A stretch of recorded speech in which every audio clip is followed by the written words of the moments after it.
Good morning students, welcome to my YouTube channel physics Edusar. आज मैं आप लोगों के लिए लेकर के आया हूं प्रोजेक्टाइल मोशन का पार्ट नंबर 3। ठीक है, इसमें मैं बताऊंगा प्रोजेक्टाइल से और कैसे क्वेश्चंस बन सकते हैं। ठीक है, उसके बारे में डिस्कशन होगी। और आज का ये जो क्लास है आपका 2 डायमेंशनल मोशन यानी कि काइनेमेटिक्स का लास्ट क्लास है। ठीक है, इसके बाद नेक्स्ट चैप्टर आपकी शुरू हो जाएगी न्यूटन्स लॉज ऑफ मोशन, या शायद उसके बाद है फ्रिक्शन। ठीक है, हाँ जैसे भी होगी वो आपकी नेक्स्ट चैप्टर होगी। ठीक है, वो मैं मेंशन कर दूंगा। ठीक, चलिए तब तक हम लोग देखते हैं इस प्रोजेक्टाइल मोशन का पार्ट 3 हमारे लिए क्या नया रंग लेकर के आता है। चलिए शुरू करते हैं। अपना अपना कॉपी पेन निकाल ले और टॉपिक ना डालें, क्योंकि टॉपिक पहले से डलाया हुआ है। क्या है टॉपिक? प्रोजेक्टाइल मोशन, एंड इसका फिल्म रिलीज होने वाला है पार्ट 3। 2 फिल्म रिलीज ऑलरेडी हो चुका है और ये तीसरा फिल्म है, इसकी तीसरी सीरीज है। इसमें सबसे सुपर डुपर हिट रही पार्ट 1, जिसमें आपने जाना प्रोजेक्टाइल मोशन होता क्या है, कैसे उसको बनाते हैं, कैसे उसको समझते हैं, कैसे उसके न्यूमेरिकल को सॉल्व करते हैं। पार्ट 2 में आपने देखा कि उसी फिल्म को घसीटा गया। पार्ट 3 में वही काम होने वाला है। चलिए शुरू करते हैं। मान लिया जाए इस बार कोई पार्टिकल पहले से कुछ ऊंचाई पर जाकर के बैठा हुआ है। ठीक है, मान लीजिए आप यहां से इतनी ऊंचाई पर, ठीक है 125 मीटर की ऊंचाई पर पहाड़ पर जाकर के बैठे हुए हैं। अब पहाड़ पर हम मूंगफली खा रहे हैं, फेंक रहे हैं, खा रहे हैं, फेंक रहे हैं। ठीक है, चलिए मूंगफली का दाना तो विजिबल नहीं होगा। आपने एक पत्थर उठाया, फेंक दिया, तो पत्थर जैसे ही आपने फेंका, पत्थर ने कैसा डायरेक्शन ले लिया? इस तरह का एक कर्व बनाना शुरू कर गया। ठीक है, तो ये जो कर्व बन करके आता है, this is also a projectile motion. आप देखिए ये पूरे का पूरे प्रोजेक्टाइल मोशन का आधा भाग है कि नहीं? ये ऐसे होना चाहिए था, तो यहां से सिर्फ ये ऐसे है तो ये प्रोजेक्टाइल मोशन ही। प्रोजेक्टाइल मोशन कैसे है? प्रोजेक्टाइल मोशन में हमने क्या बताया था? मोशन 2 डायमेंशन में होना चाहिए, X axis and Y axis.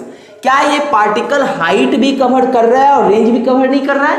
कर रहा है ना, तो प्रोजेक्टाइल मोशन हुआ ना।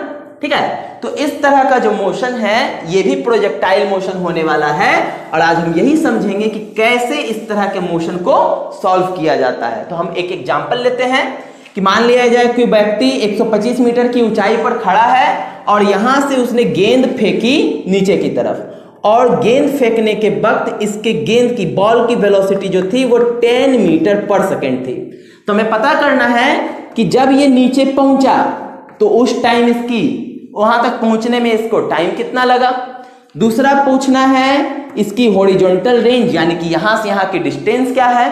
ठीक है, एंड तीसरी बात पूछनी है कि इसकी वेलोसिटी क्या होगी। पूरी तो यही काम है पूरा प्रोजेक्टाइल मोशन का काम ही यही सब पता करना। चलिए शुरू करते हैं। यहां पर से समझना शुरू कीजिए। मान लिया जाए कि कोई बंदा यहां पर से फेंकता है कोई भी गेंद, इसके पास 2 वेलोसिटी होगी। एक वेलोसिटी हॉरिजॉन्टल वाली होगी जो कि आपको दिख रही है 10 मीटर पर सेकेंड, और एक वेलोसिटी कहीं पर भी लिया जाए ड्यू टू ग्रेविटी। क्या हम जिस भी पॉइंट पर बात करेंगे, फिर से ग्रेविटी देखिए नीचे की तरफ ही लग रही है, तो एक वेलोसिटी इसके कारण और एक वेलोसिटी इसके कारण, 2 वेलोसिटीज होगी।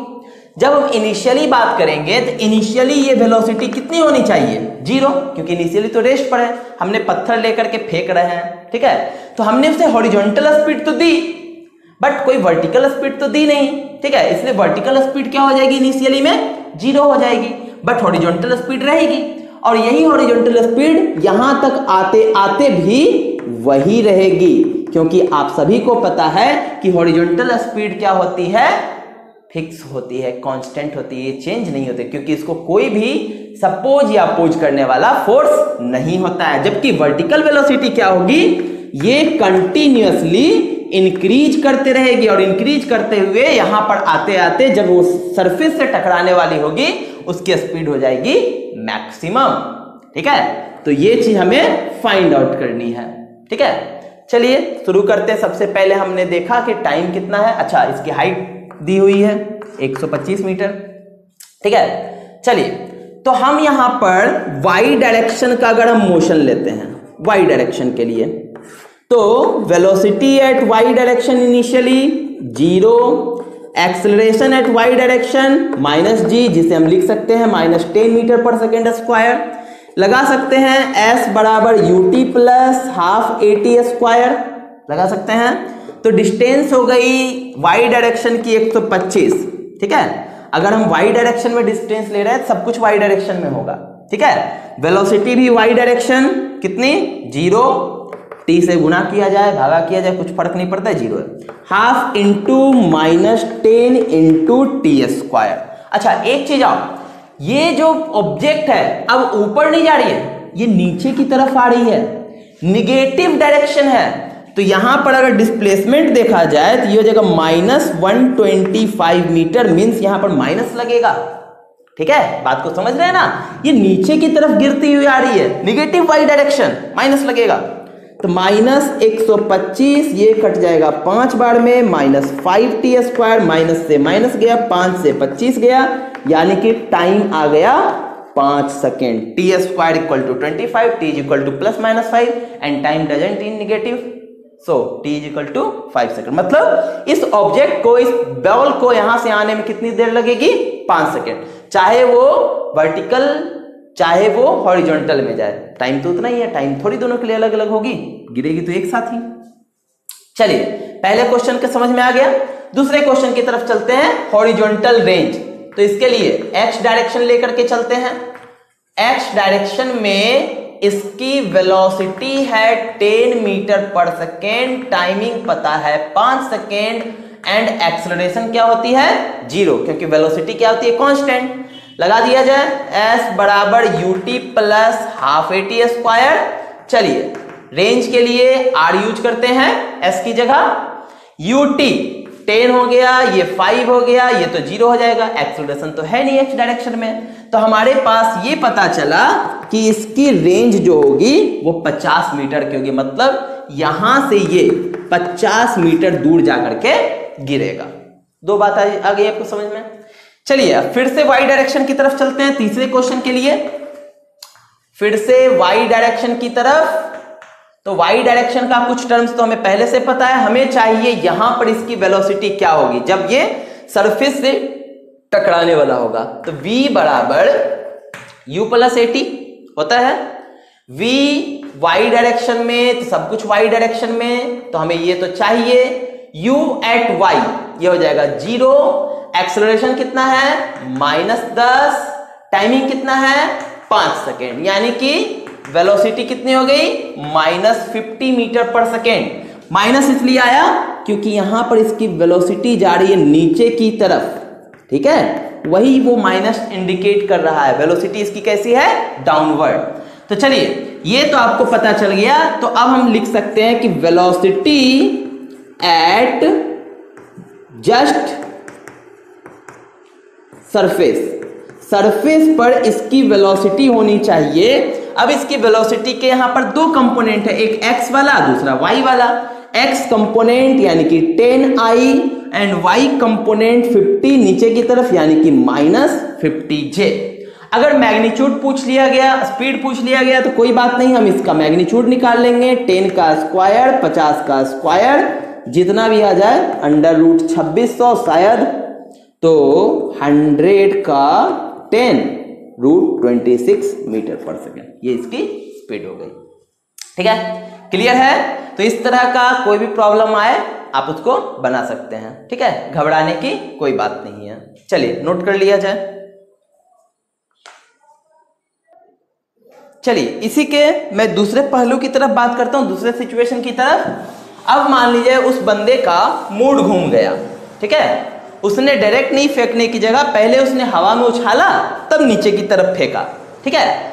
तब हमें सेम वही काम करना है, टाइम निकालना है कि कितनी देर में ये नीचे आएगा, ठीक है, और रेंज निकालना है, वेलोसिटी निकालना है। तो अब हमने देखा कि जब ये ऊपर के डायरेक्शन में वेलोसिटी लगा के फेंक रहा है तो हॉरिजॉन्टल के साथ कुछ ना कुछ एंगल बन रहा है। तो हम इसका क्या करेंगे, हम इसका कंपोनेंट ब्रेक करेंगे, तो ये हो जाएगा u cos 37 means 10 cos 37, cos 37 का वैल्यू 4/5 यानी कि 8 मीटर पर सेकेंड। ये x डायरेक्शन की वेलोसिटी हो गई। ऊपर की तरफ u sin यानी कि 10 sin 37 यानी कि 6 मीटर पर सेकेंड, ये हो गई y डायरेक्शन की वेलोसिटी। और डिस्टेंस कितना है? 11 मीटर का डिस्टेंस है। ठीक है, तो फिर से y डायरेक्शन पर चलेंगे। y डायरेक्शन के लिए अब की बार इनिशियल वेलोसिटी पहले से हमें मालूम है 6 मीटर पर सेकेंड ऊपर की तरफ है, इसलिए प्लस में। एक्सेलरेशन सेम -g यानी कि -10 मीटर पर सेकेंड स्क्वायर। ठीक है, हमें क्या चाहिए? टाइम चाहिए ना, तो s बराबर ut plus half at square apply किया जाए। डिस्टेंस नीचे की तरफ -11। ठीक है, अच्छा आप लोग देखोगे कि ये एक्स्ट्रा डिस्प्लेसमेंट है। ठीक है, बट हमें उससे कोई फर्क नहीं पड़ता। डिस्प्लेसमेंट का आप लोग को याद है, डिस्प्लेसमेंट हम क्या लेते हैं? इनिशियल पॉइंट और फाइनल पॉइंट के बीच का डिस्टेंस लेते हैं ना। तो चलना कहां से शुरू किया है पार्टिकल? यहां से। गिरा कहां पर? यहां पर। तो ओवरऑल जो डिस्प्लेसमेंट आएगा यही 11 आएगा ना। ठीक है, कंफ्यूज मत होइएगा कि एक्स्ट्रा यहां पर गया है तो उसको हाइट को पहले निकाल लेते हैं, उसको इससे ऐड कर देते हैं, तब यहां पर लिखेंगे। कोई जरूरत नहीं है, यहां हम डिस्प्लेसमेंट ले रहे हैं। कोई भी पार्टिकल नीचे की तरफ गिर रही है, ठीक है, ऊपर कितना वो डिस्टेंस कवर करे, बट डिस्प्लेसमेंट तो उसका यही होगा, इनिशियल पॉइंट से फाइनल पॉइंट के बीच का डिस्टेंस। Are you clear? ठीक है, चलिए u का वैल्यू इस बार 6 है, टाइमिंग t निकालना है, plus half into -10 into T का स्क्वायर, 5 से 5 गया तो हमारे पास आ जाएगा 5t square -6t -11 is equal to 0। I think यहां से t का वैल्यू निकल जाएगा 11 × 5 = 55, यानी कि t का वैल्यू आ जाएगा, सॉल्व किया जाए तो 5 -11t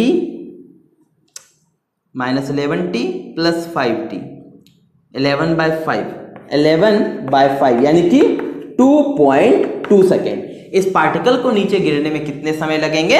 2.2 सेकेंड लगेंगे। ठीक है, बाकी तो फिर काम आसान है। अब रेंज निकालना है, तो रेंज निकालने के लिए x डायरेक्शन, तो u x का वैल्यू हमारे पास कितना आ गया है? ये हो गया 8 मीटर पर सेकेंड।